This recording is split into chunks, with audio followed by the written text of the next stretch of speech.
Yan mga ka-musical, wala nang intro-intro, soundcheck agad.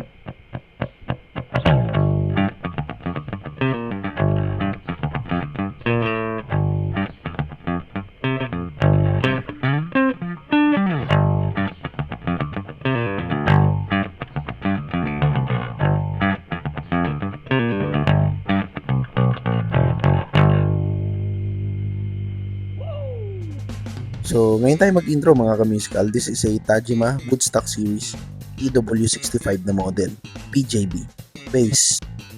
So, yung reason kung ba't siya dinala ng client is meron siyang mga fret buzz and medyo natataasan siya sa action.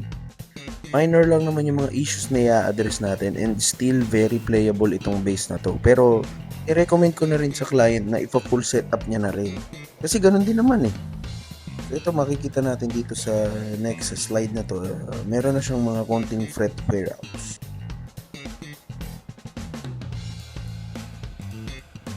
Kaya tara na, let's G, simulan na natin. So inuuna ko lagi itong fret end crowning. Medyo mahirapan na kasi tayo sa access kapag may tape na to. So yung reason kung ba't natin ginagawa itong fret end crowning kasi para smoother yung feel ng guitar sa palad.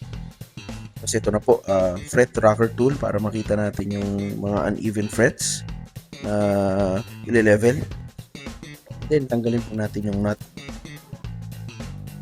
Tapos, lagyan na natin siya ng protective tape para later hindi natin madadamage yung mga parts. Tapos, ito, markahan na natin ng pentel pen para meron tayong visual guide sa fret leveling. Tapos, ito sa next slide, dako naman tayo sa kaskasan.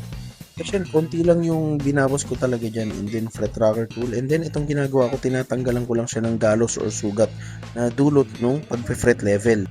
After natin matanggalan ng mga sugat or galos, fret crowning na tayo. So ito yung ginagawa ko. Napakaganda nga pala na itong fret crowning tool na to na nabili ko sa Orange app. Napaka-efficient kasi bilog na bilog yung pagkakabow nung crowning. Tapos ito na sa next slide, fret polishing na tayo ng liha. So 400, 600, 800, 1,000, 2,000, 3,000, 5,000, and 7,000. So yan yung mga grit na ginamit ko sa pagliliha. Tapos after polishing, ito na yung result.